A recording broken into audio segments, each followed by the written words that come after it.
हुए मान्यवर कांशीराम साहब ने सामाजिक परिवर्तन के मूवमेंट को चलाया और समाज के अंदर लीडरशिप को जीवित किया, तो जिनका ही अपने कुछ लोगों ने विरोध किया, भाई साहब उन्होंने निजाम बदले। तो धन्यवाद आप लोगों का जो लोग विरोध कर रहे हैं, बहुत बहुत धन्यवाद।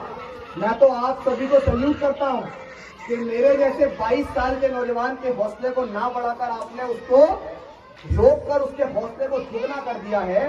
मैं बहुत बहुत धन्यवाद करता हूं आप सभी का। लेकिन आप सभी से तो मेरी लड़ाई कभी रही भी नहीं। जो लोग मार्च को, आंदोलन को, इस कारवा को बहुत गलत समझ रहे हैं, मैं उन लोगों को सिर्फ इतना कहूंगा भाई कि ये बहुजन जागो मार्च अभिषेक के द्वारा निकाला जा रहा है, बहुजन नेताओं को साथ लाने के लिए लाया जा रहा है। बिखरे हुए लोग शासक नहीं बन सकते हैं। मैं आपसे ये बता दूं कि बेशक अभिषेक के द्वारा चलाया जाए मार्च सफल ना हो, लेकिन बहुजन जागो मार्च अभी सफल नहीं होगा। 2024 के अंदर लोकसभा के इलेक्शन होंगे और इलेक्शन के बाद जब दोबारा से भारतीय जनता पार्टी की सरकार बनेगी, जब दोबारा से मनवादी व्यवस्था की सरकार बनेगी, तो मणिपुर के अंदर जो दंगा हो रहा है ना, वो दंगा आरक्षण और आरक्षण विरोधियों के बीच में हो रहा है और उस दंगे को वो ट्रायल है। 2024 के बाद जब वो पूरे देश में पिक्चर रिलीज होगी और जब आप लोग पिटोगे ना, जब एहसास होगा कि यार अभिषेक निकला था, अगर उसका साथ दे देते तो आज पिटते नहीं।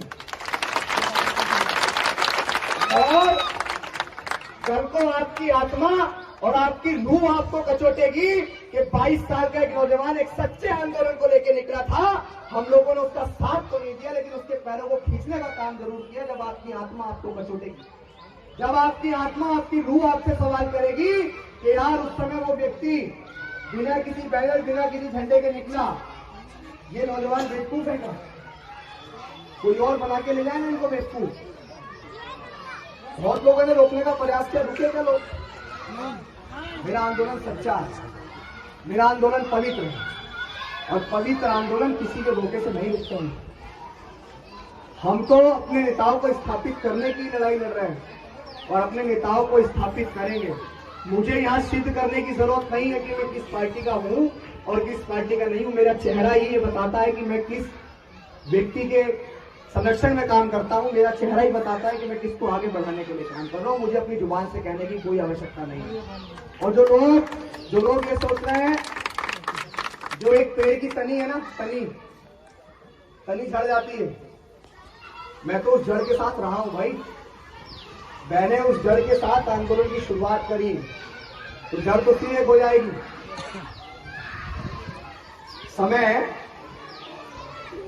वक्त है, राह के दरिया का किनारा भी कभी आएगा। वक्त अगर भी आपका है तो साथ क्या हुआ, वक्त तो कभी हमारा भी आएगा। मैं सिर्फ इतना कहना चाहता हूं,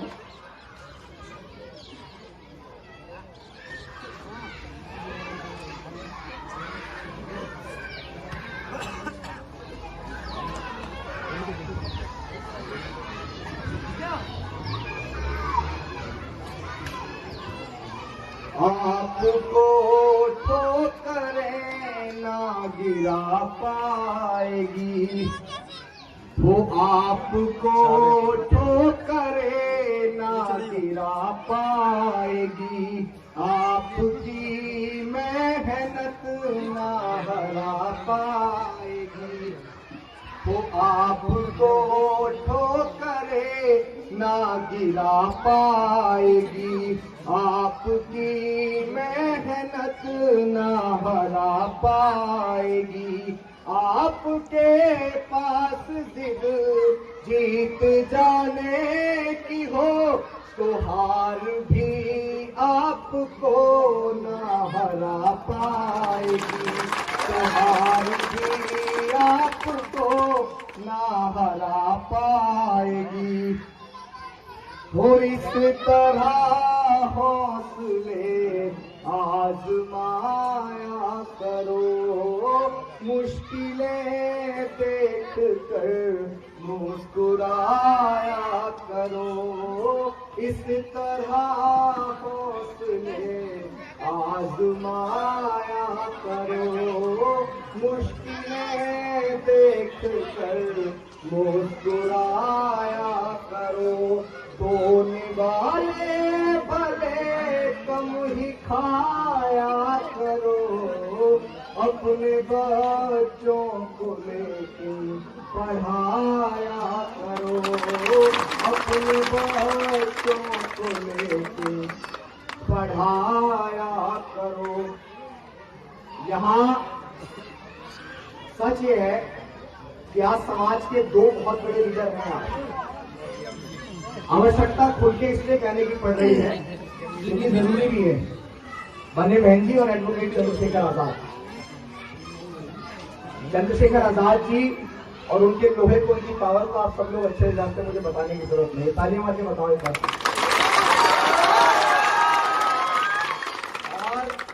और उत्तर प्रदेश की पूर्व मुख्यमंत्री रही माननीय बहन जी। मुझे लगता है कि आज वर्तमान समय में जमीन पे पूरा समाज इस बात को चाहता है कि दोनों लीडर एक हो जाए। चाहते नहीं चाहते आप सब लोग चाहते हैं कि दोनों लीडर एक हो जाए। आप मुझे बताओ कि किसी भी पार्टी, किसी भी संगठन या किसी भी एक मूवमेंट की लीड कौन होता है? कार्यकर्ता होता है ना कार्यकर्ता। और जब कार्यकर्ता डगमगाएगा, कार्यकर्ता ये कहेगा कि आपसे निवेदन है कि आप लोग एकजुट हो जाइए, तो नेता क्यों एक नहीं होंगे?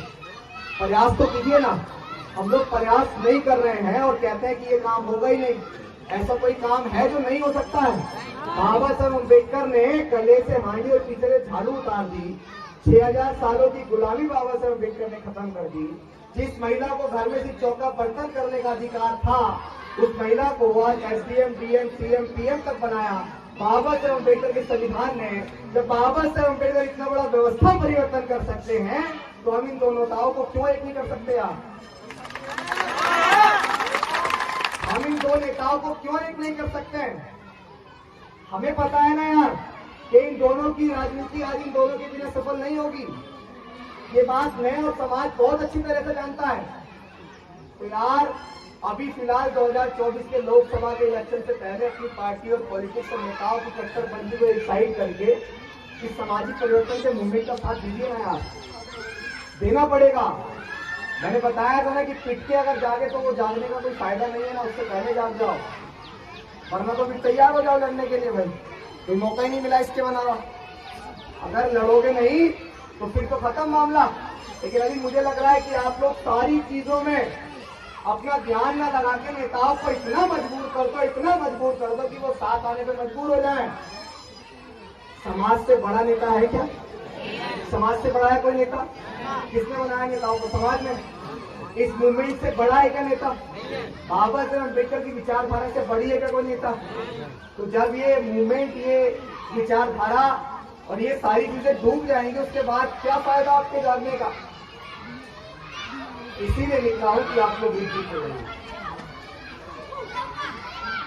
मैं तो अपना बता दूं कि लुटाते तेरे खातिर जान तो भी गम नहीं होगा, कि लुटाते तेरे खातिर जान तो भी गम नहीं होगा। तेरे जैसा कोई अब जख्म का मरहम नहीं होगा। पढ़ा तुझको तो एक शायर के दिल की धड़कने बोली, कई सदियों तलक अब दूसरा अम्बेडकर नहीं होगा। कई सदियों तलक अब दूसरा अम्बेडकर नहीं होगा। बाबा साहब अम्बेडकर की मूवमेंट के लिए अगर जान भी कुर्बान है तो हम लोग देने को तैयार हैं। बहुत सारे लोग कह रहे हैं कि मैं मायावती का आदमी हूँ, मुझे बहुजन समाज पार्टी के द्वारा नहीं करवाया जा रहा है। तो भाई माननीय बहन जी तो एक इशारा करेगी तो सारे नेता एक हो जाएंगे, तो मुझे क्यों निकालेगी? और इस हालत में निकलूंगा, मेरी चप्पल घिस गई है पूरी। वो स्थापित पार्टी है बहुजन समाज पार्टी। बहुत सारे लोग कह रहे हैं कि बीमार भी निकलवा रही है। फिलहाल तो वर्तमान समय में समर्थन सबका मिल सकता है, लेकिन अभी फिलहाल किसी के द्वारा नहीं निकलवाया जा रहा। भाई अभिषेक निष्पक्ष एक बैनर लेके निकला है, क्या वो बैनर यहाँ मेरा? इसको खोलो जरा।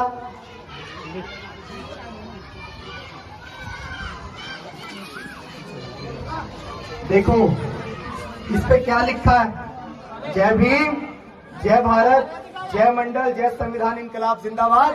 और क्या लिखा है? बहुजन जागो मार्च, बहुजन नेताओं ताताओं, जो बाबा साहब की जन्मस्थली महू मध्य प्रदेश से दिल्ली जंतर मंतर तक पैदल मार्च, ये 1400 किलोमीटर का पैदल मार्च है। हम लोग निकले हैं।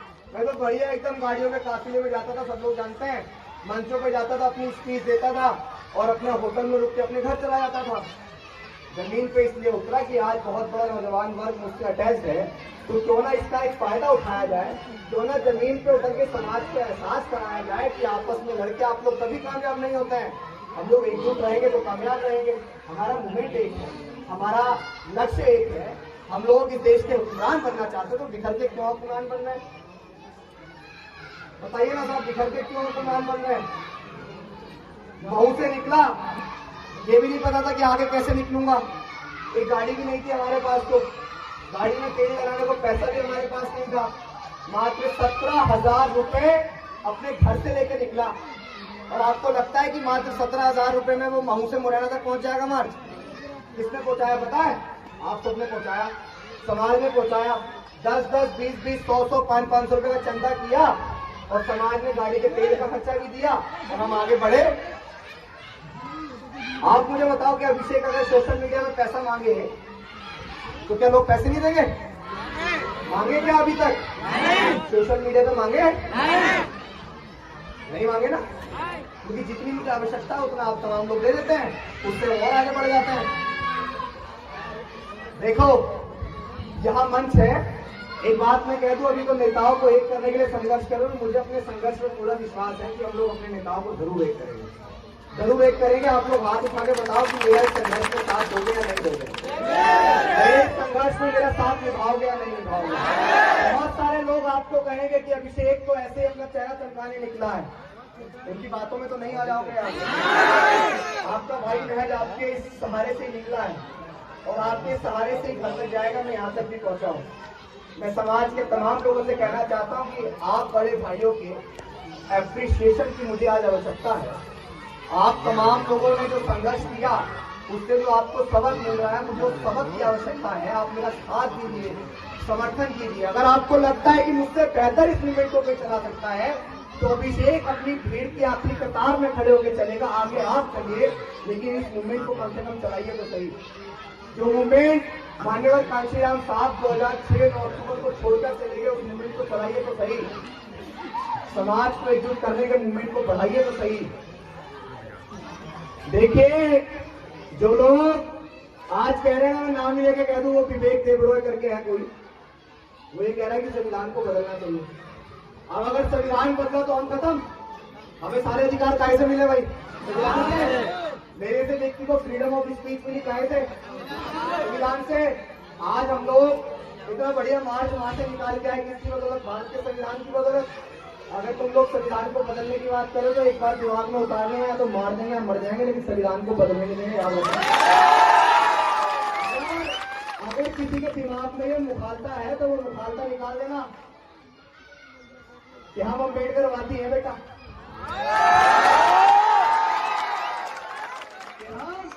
अम्बेडकरवादी है बेटा।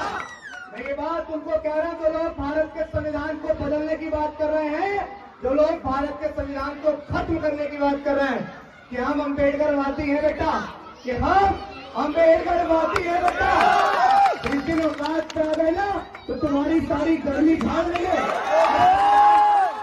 और संविधान को बदलने की बात मत करना विवेक देबरॉय, वरना जितनी तुम्हारी लंबाई है, अगर हम भी कानून भूल गए ना तो जितनी तुम्हारी लंबाई है उससे तुमने जमीन में डाल देंगे। भारत के संविधान से बढ़ के हमारे लिए कुछ भी नहीं है। ये तो हाथ संविधान में बांध रखे भाई, वरना हमारे नेता ने भी कहा कि जितने तुम सारे हो ना, इतने हमारे यहाँ बच्चे हैं। जितने तुम सारे हो इतने हमारे यहाँ सब बच्चे हैं, तो हमारे तो बच्चों के आगे नहीं टिक पाओगे तुम लोग। लेकिन अभी समाज को एक करते हैं, जमीन पे मैं समाज को और आगे लेके जाऊंगा। आप तमाम लोगों के सामने ही कह रहा हूं, बहुत बहुत धन्यवाद। यही आवाज बहुत है, ऐसे ही बोलेंगे।